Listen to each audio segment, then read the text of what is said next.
penjelasan menohok psikolog kepada Ahmad Zhoni. Kesalahannya Ahmad Zhoni yang menuduh pakai narkoba pasca bebas kemarin, itu seperti apa dari ibu sendiri melihatnya? Kalau dari sisi itu irisnya, mungkin kalau menurut saya dia sudah betul-betul mempersiapkan semua hal yang ada atau kemungkinan akan ada di kedepannya, termasuk kaitannya dengan pertanyaan-pertanyaan yang akan timbul. Dan kita kan juga nggak tahu ya, apa kalau misalnya memang betul si Ahmad Zhoni mengatakan bahwa dia dituduh terus gitu, atau itu hanya alasan saja untuk kemudian mengelak. Kita masih belum tahu itu.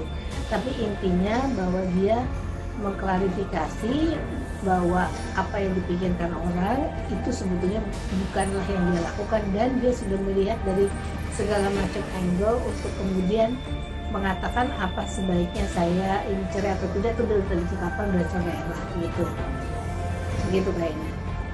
Dan keputusan Ibel yang mantap bercerai dengan Ahmad Zhoni gimana Bu? Apa benar Ibel nggak maafkan Ahmad atau seperti apa? Mungkin sudah lelah. Kalau saya melihatnya bahwa manusia itu ada titik toleransi terhadap apa yang terjadi di lingkungannya.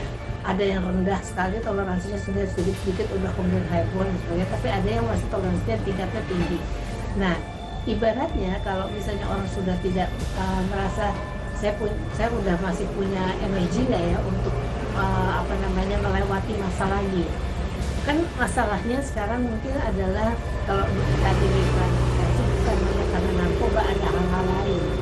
Artinya mungkin hal-hal itu sudah pernah dibicarakan dan sudah dijanjikan untuk dirubah, karena saya selalu bilang bahwa di dalam suatu hubungan keluarga suami dan istri ada harapan istri, ada harapan suami. Nah ini kelihatan harapannya mungkin yang dari pihak istri tidak terpenuhi, kemudian sudah dibicarakan dan dijanjikan, tapi tidak ada jalan atau hal-hal yang arah kepada perbaikan. Maka lelah mungkin.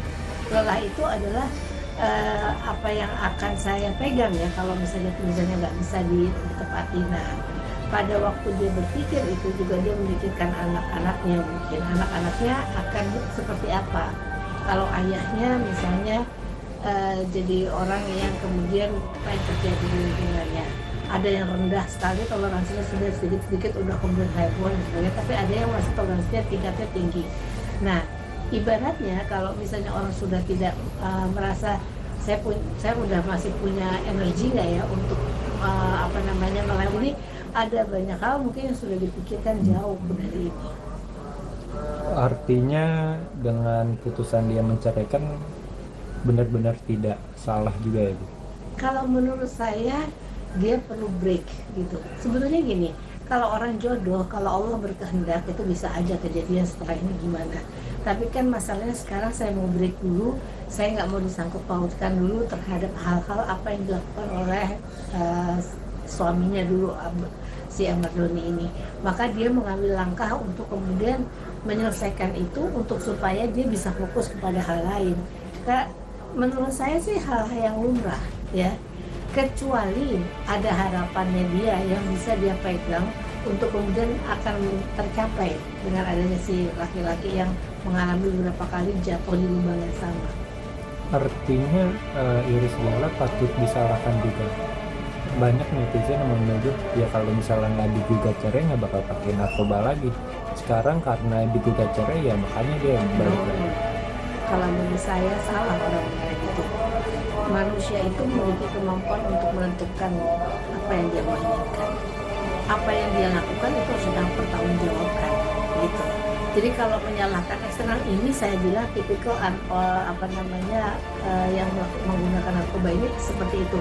Perlu support lingkungan, perlu dorongan untuk bisa kemudian melakukan sesuatu. Nah sekarang kalau lingkungannya dalam keadaan misalnya penuh dengan orang yang menggunakan narkoba, dia gampang sekali terpengaruh. Menurut saya seperti itu, ketidakdewasaan. Dan pada waktu seseorang mengambil keputusan untuk melakukan kejahatan, tentu itu tanggung jawab pada orang itu. Kalau yang disalahkan eksternal, numpakannya umur berapa orang ini? Kalau dia anak-anak mungkin saja bisa, tetapi kalau ini kan sudah dewasa, which is everything itu adalah tanggung jawab dia sebagai orang yang pengambil keputusan.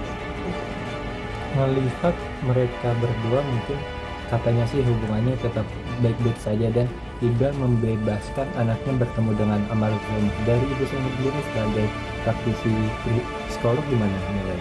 Bagus, saya bilang. Karena saya selalu mengatakan bahwa kalau di pengadilan, kalau ada perceraian, itu selalu kemudian anak dikatakan 3 hari di sana, 4 hari di sini, atau kebalikannya. Itu sebetulnya menurut saya kurang tepat. Kenapa?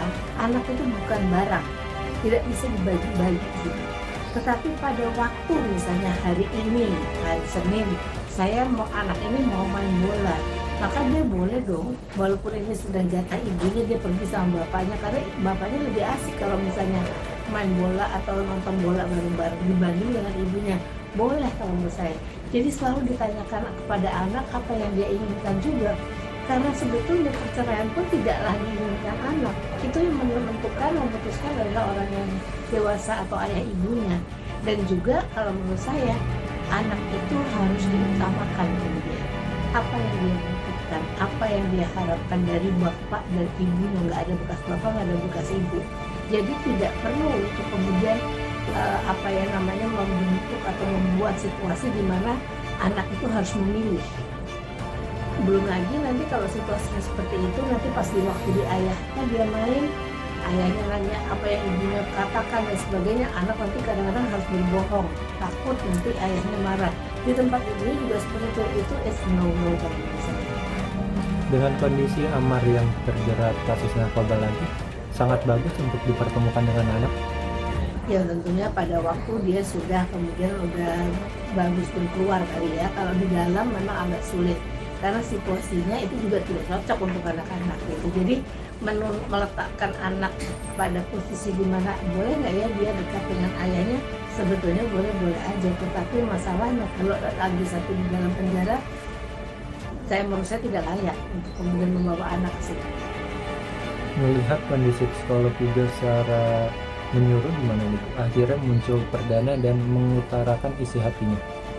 Kalau saya melihatnya bahwa dia sekarang sudah betul-betul bulat dan kemudian dia merasa bahwa jangan sampai ada misperception di luar tentang apa yang terjadi, karena tadi saya lihat itunya linknya ditegaskan bahwa tidak hanya karena narkoba, ada hal-hal lain yang tidak bisa diungkapkan. Berarti pengambilan keputusan ini bukan sesaat pada situasi yang terkait dengan narkoba ini, sudah ada pemikirannya. Oleh karena itu maka dia ingin menjelaskan ini kepada halayak bahwa apa yang dipikirkan itu benar. Saya herannya netizen nggak ikutan dalam rumah tangga itu ikut memberikan pro and kontra. Pertanyaan saya, Anda tahu nggak sih sebetulnya apa yang terjadi di keluarga itu? Sebetulnya kita nggak perlu kemudian ikut berkomentar pro and kontra gitu. Sendiri seperti apa Bu yang udah ditahan 3 kali ini dalam lubang yang sama juga? Belum sabar aja kalau menurut saya. Pada waktu kemarin dikeluarkan juga kalau menurut saya belum melewati masa di mana dia pulih. Orang yang di detox, orang yang kemudian direhabilitasi untuk kemudian menghilangkan ketergantungannya, itu hanya karena narkobanya. Tapi di dalam diri orang ini sendiri sebenarnya ada masalah. Kalau saya selalu melihat orang ini karena beberapa kali saya lihat tayangannya, tidak memiliki kemampuan tidak tahan terhadap stres atau tekanan.